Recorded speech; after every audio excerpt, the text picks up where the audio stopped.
Hello and welcome into another episode of Locked On Wolves. This is the post-game podcast saying that the Timberwolves had an epic collapse in game 3 of their first round series against Memphis would be a complete and utter understatement. I'm not going to mince words here when we talk about this collapse. It truly was historic. Where do the Wolves go from here? What can we take into game 4 on Saturday? It's all coming on the show. Welcome in. You are Locked On Wolves. You are Locked On Timberwolves, your daily Minnesota Timberwolves podcast. Part of the Locked On Podcast Network. Your team every day.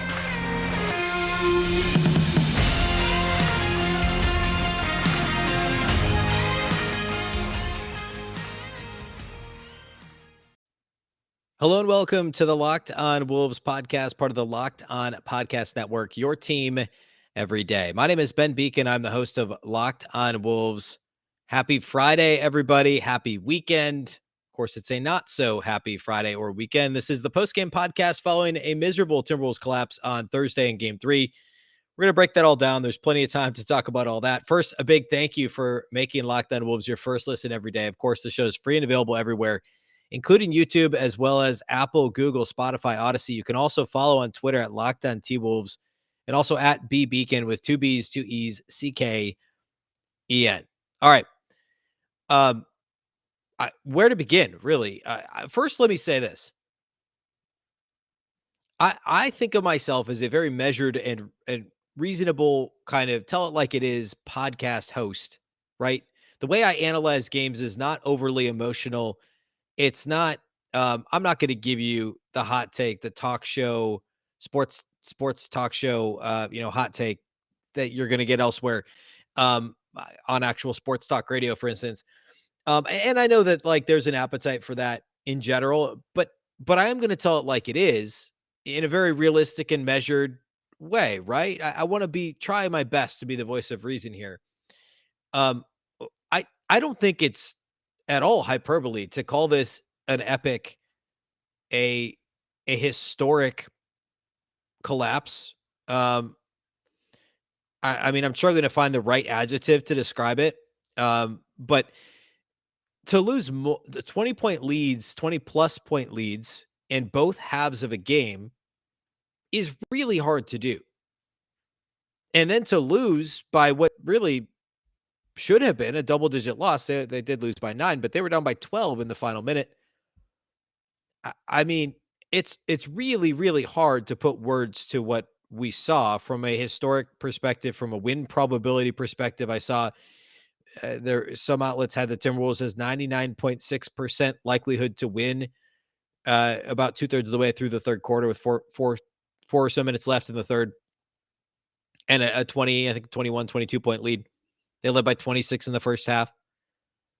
I don't know how else to say it. I mean, like it's not wrong to say that this was a historic collapse. And I don't, if you listen to the show, I'm not prone to using hyperbole because I think it's completely overdone in so many places. But this was something we're going to be talking about. I mean, and for Minnesota sports, not to get too philosophical or big picture, if you're just a Timberwolves fan, you're not here to hear about the failures of the Twins, the Vikings, the Gophers, to a lesser extent, I guess, the Wild. But I mean, this conversation applies to all of those teams, right? This was this was tough. It really was for Timberwolves fans. Now, the big picture thing, I want to do that first. And I had tons of notes. I was all ready to talk about the fantastic adjustments the Timberwolves made coming into this game that Chris Finch made. The first quarter, frankly, I don't know, quarter and a half, 15, 18 minutes or so of the game. The Wolves came out like gangbusters. They made all the right adjustments game to game. But then things fell off a cliff. I have all this stuff I want to talk about, and I want to get to it still. It still has its place in this podcast because I do want to get into the nuts and bolts of the game. So I'm going to do that next. But I think also kind of the second piece of the little mini like philosophical rant's not the right word. Whatever it is I'm doing now, I guess waxing poetic about this loss, if you will. What does Saturday look like? What does game 4 look like? 9 p.m. local time, central tip on Saturday at Target Center. What's the vibe in Target Center? Now, I think Target Center will be fine. I think Timberwolves fans The folks that are going to be there late on a Saturday will be ready to go for this game. And I think that the Timberwolves will get up for this game. But what happens when you come out? Like, what happens if the Wolves get up 20 again, right? Because you would have said, you, me, everybody would have said, anybody supporting the Timberwolves would have said, hey, if you come out fast, hit them in the mouth. Game one, the Timberwolves did that to an extent. They won that game. Game three, the Timberwolves did that at home. They should win this game, right? Now what happens if they come out and get up by 20 on Saturday? The Grizzlies know they can come back from that. The Timberwolves know they can give it up. They did it twice in this game, 2 separate times. So what's the best case scenario? Is it a close game that the Timberwolves win at the end? Is that safer? Obviously mathematically this is an insane conversation, but we have to consider the mindset of everybody involved in this game. What happens if the Wolves get up 20 again? Do they clam up? Obviously, you don't want to get down early because then they're going to they likely could completely give up. If you get down double digits to the Grizzlies, then you're down 3-1 going back to Memphis. I mean, there's not a very good, you're not going to win that, right? It's been a while since somebody's come back from 3-1. Not too long, but it's been a little while. So what's the psyche of this team coming into Saturday's game? What's the best case scenario? That's the toughest thing for me. Because if they lose a close game here, it's like, oh, we can win Saturday. We'll get them that time at home. We're not going to lose 2 games in a row at home to this team. We'll go back to Memphis 2-2. And now it's like, how do we beat them Saturday? If they came back twice from 20 plus down, if they came back from 26 down, they came back from 16 down just in the fourth quarter and held Karl-Anthony Towns to 8 points. More on that later. What do we do? What's next? What are our next steps in getting back? Well, I shouldn't say getting back into. They're still in this series. And that's the other thing that's so crazy. The manner in which they lost games 2 and 3 are so demoralizing, but you look up, you get lucky on Saturday or just play a complete 48 minutes and win because we know that this team can do that. And it's a brand new series. It's a 3-game series, with 2 of the 3 in Memphis, but everything's still in front of you if you can win Saturday. It's just, what's the mental state of the team collectively heading into Saturday? Post-game, Karl-Anthony Towns sounded absolutely devastated and wasn't all too happy with the line of questioning from the media, which was asking him very frank questions about his number of shots in this game. Again, more on that later. Patrick Beverley was sad, but trying to pull positives out of this game. What does this locker room look like? What's the best case scenario on Saturday? I think that's an important thing to consider. Now, the crowd's going to be nuts. The Timberwolves get off to another hot start. If the crowd, maybe if it's a closer game, the crowd's even more into it. Not that it was ever not electric at Target Center, but if it's a close game throughout, the Wolves maybe have that extra, they're able to get over the hump late in that game, late in win a home playoff game on Saturday and get some momentum going back to Memphis. I mean, that's obviously best case scenario, and it's very much on the table. Okay. I want to next get into some of those key takeaways.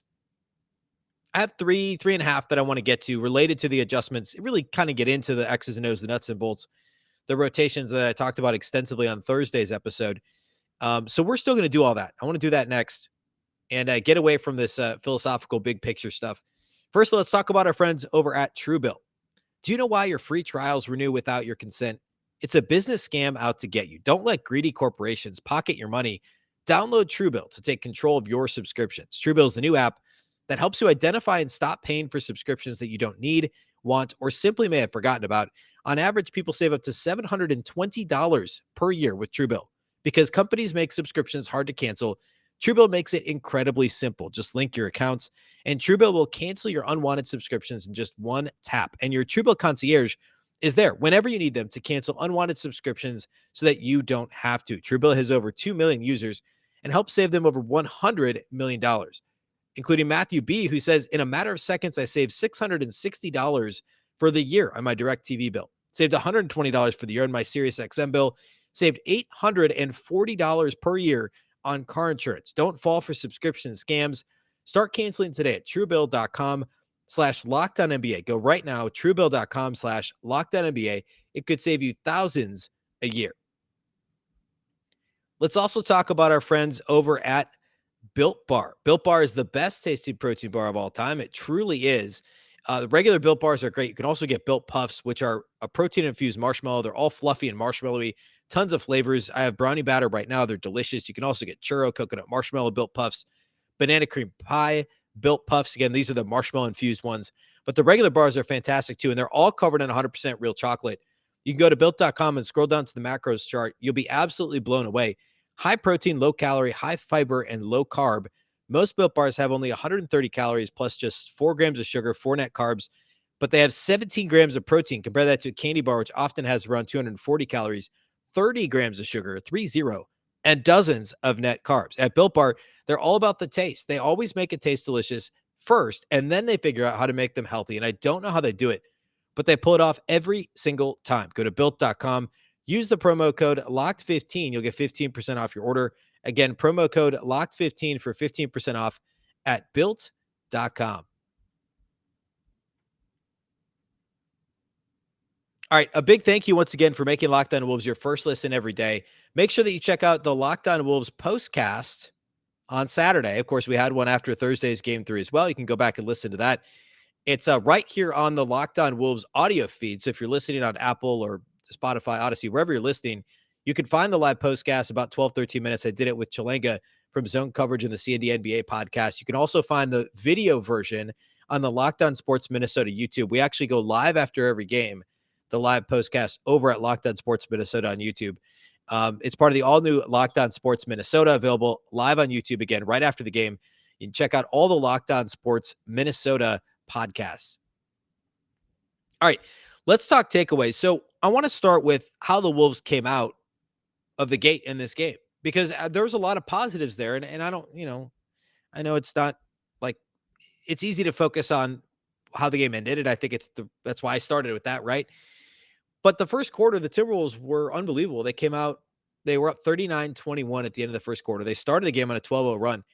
A couple of the immediate adjustments that I noticed is that the Grizzlies obviously started with Kyle Anderson at the 4 and Jaren Jackson Jr. at the 5. Previously, Jaren Jackson was at the 4, Steven Adams at the 5, at least in the starting lineup. We saw a lot of Xavier Tillman and Brandon Clark off the bench last game and this game as well. But Kyle Anderson got the start at the 4.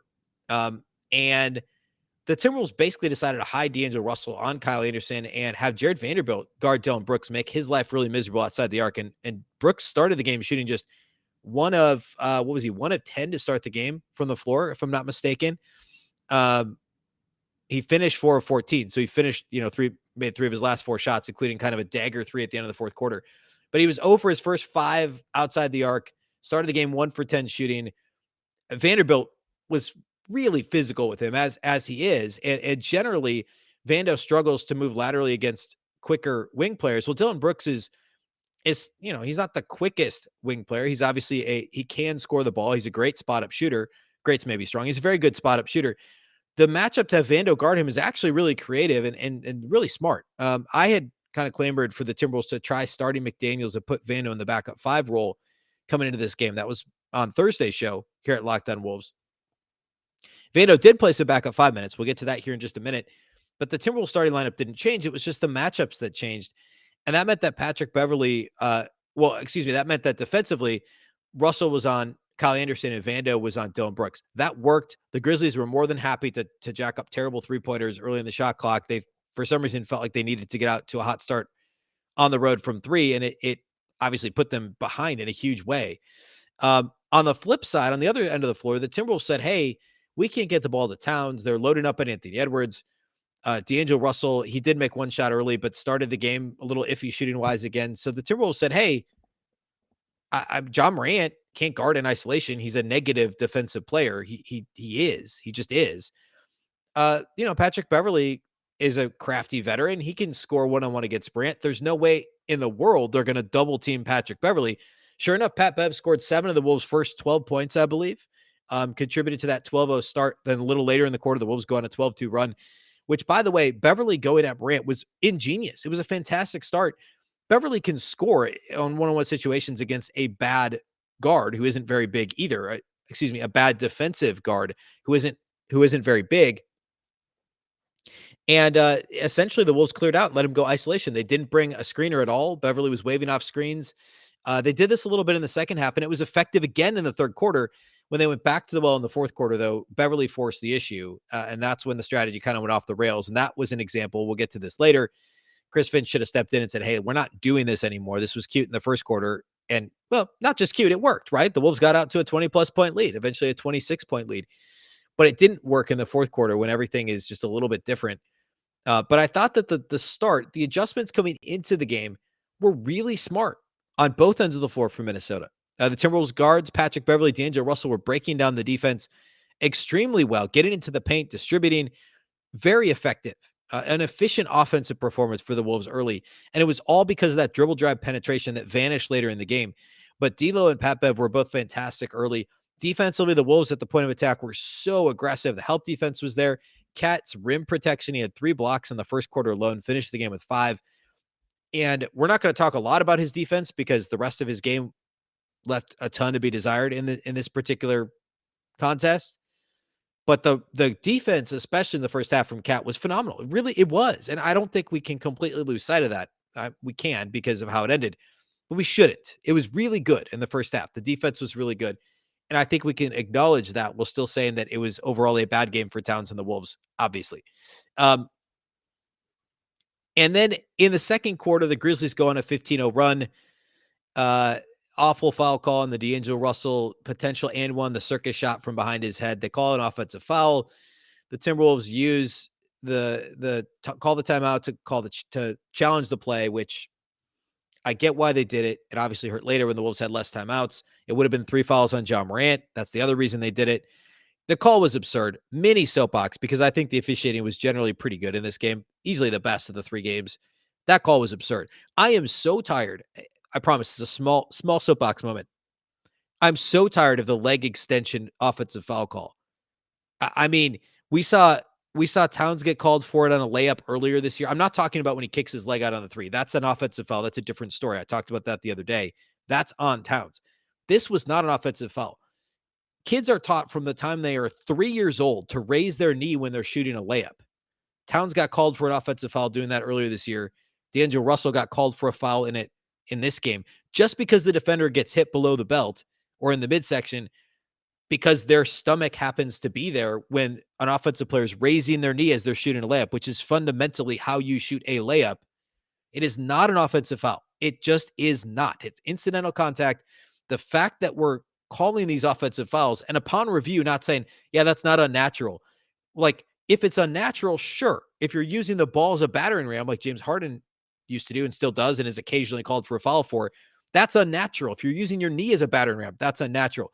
If you're raising your knee as part of your shot motion, it's not an unnatural motion. It's just the most ridiculous thing. Okay, I'm done with that.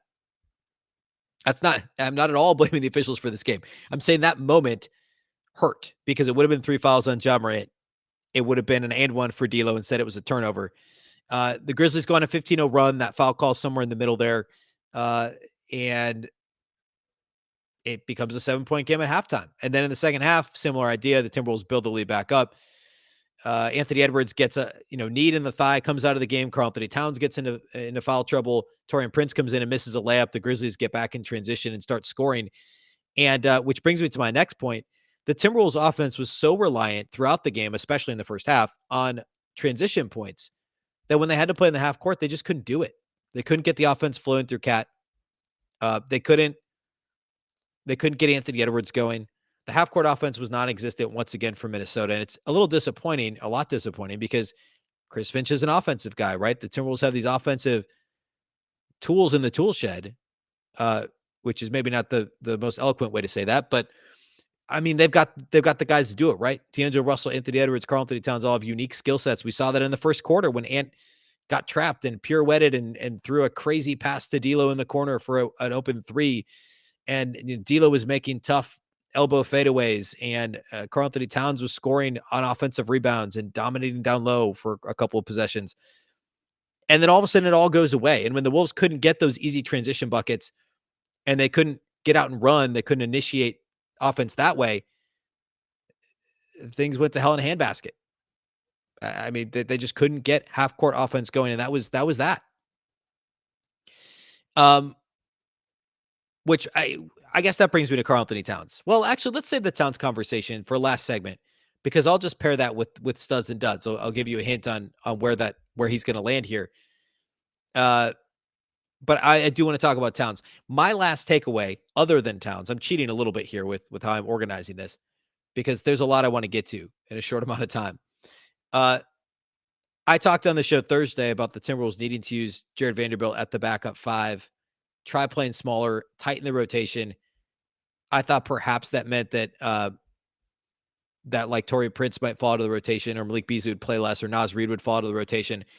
And I thought we'd get maybe more Jordan McLaughlin, more Jaden McDaniels. That's not exactly what happened. We did not get any Jordan McLaughlin.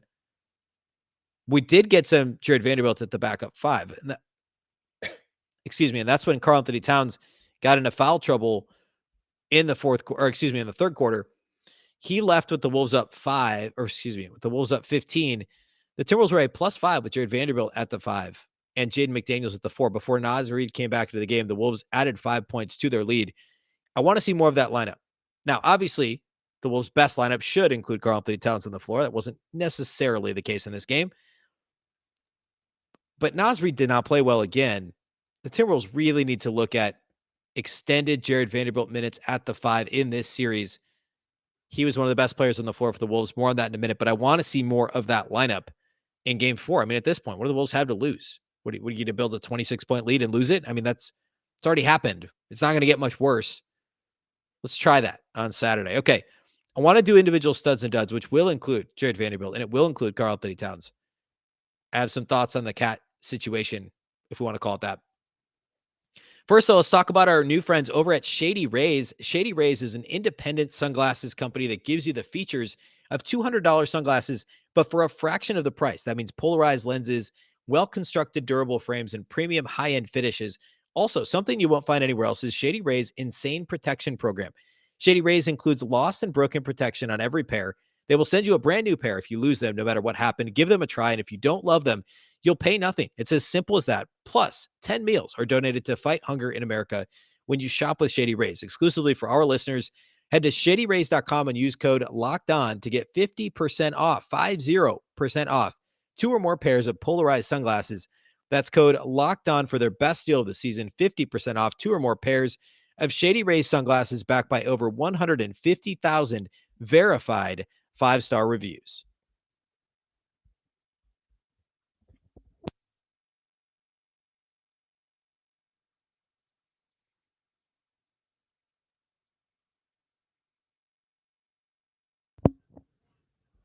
All right, let's close with individual studs and duds. Let's start with the duds because it was that kind of a game. And I want to talk about Karl-Anthony Towns. So Cat, 8 points, 5 rebounds, 5 blocks. It's great.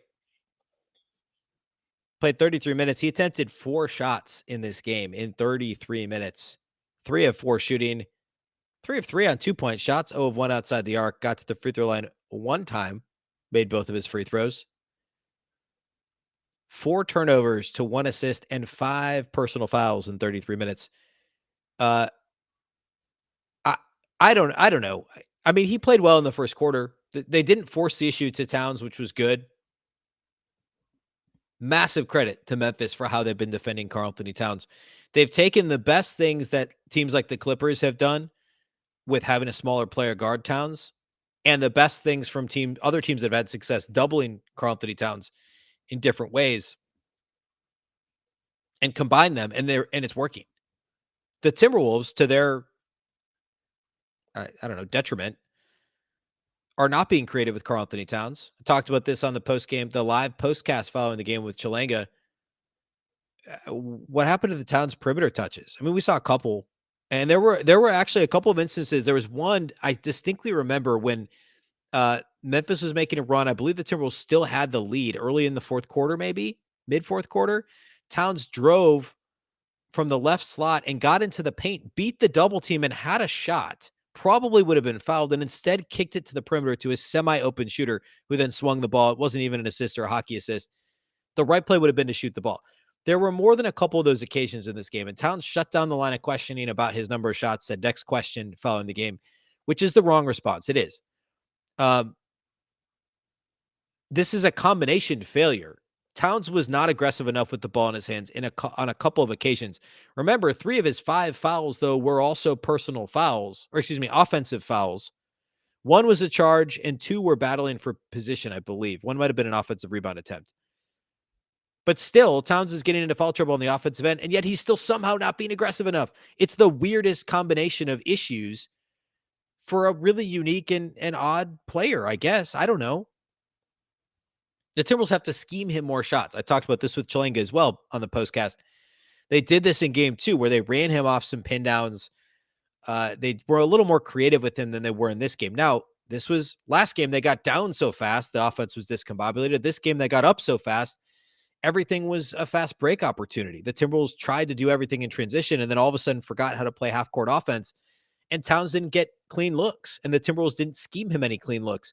Now, I understand there's the crowd that says, oh, great players can get their own offense to the playoffs. They should shoot a bunch more. TNT pregame, they talked about how Reggie Miller would shoot more shots at the end of the regular season to get himself ready to shoot more in the playoffs. Sounds crazy, but whatever. I'm not Reggie Miller. And Towns only attempted 8 shots the other day in the game 1 loss, I believe it was. He attempted 4 shots in 33 minutes. He played more minutes and attempted less shots, half as many shots. Cannot happen. Combination problem, Towns' lack of aggression, Finch's lack of creativity on offense. And this is also my moment because I forgot to mention it in my takeaways. The Finch timeout thing, it's an issue. He should have called a timeout. You can't let a 21-0 run go without calling a timeout. But I will note, the quarter break was in the middle of it. The Timberwolves were down 2 timeouts because of the failed challenge, which they should have won. And also the Anthony Edwards knee to the thigh in the second quarter that they took a timeout because Ant couldn't walk up the floor. And Finch loves to have his use it or lose it before 3-minute timeout in the fourth quarter. The problem is if you've lost all momentum and your team has their tail between their legs, that timeout means nothing anyway. So I will say Finch should have called a timeout. It's not quite the abomination of a mistake that some folks would have you believe on Twitter, because again, the 21-0 run came with the quarter break in the middle. There were less timeouts to be had. And Finch has an MO for letting his guys play through things. And there's a reason the players like Chris Finch, because of those types of things. So all that said, he should have called a timeout. It's not the end of the world because, again, it fits in line with what he does as a coach. So, not great, but I'm not gonna completely kill Finch for that decision or non-decision or whatever. Okay. Second dud for me has to be Naz Reid. Another really bad performance for Naz. He had the 1-and-1 where he fought through some contact, scored on an offensive rebound. That was only after he was blocked once. He shot 1 of 5 from the field, shot an ill-advised 3 that he missed, had 3 boards in 10 minutes, 2 blocks, great, but he also committed 5 fouls. 5 fouls for Naz Reid in 10 minutes. The Timberwolves 2 centers combined to commit 10 fouls in 33 minutes. Throw Vando over there. He played some center too. He also committed 5 fouls in this game. Timberwolves again were a foul factory, attempting 8 less free throws than Memphis. Thankfully, Memphis didn't shoot their free throws well again. They were under 65%, but the Wolves committed 8 more fouls than Memphis.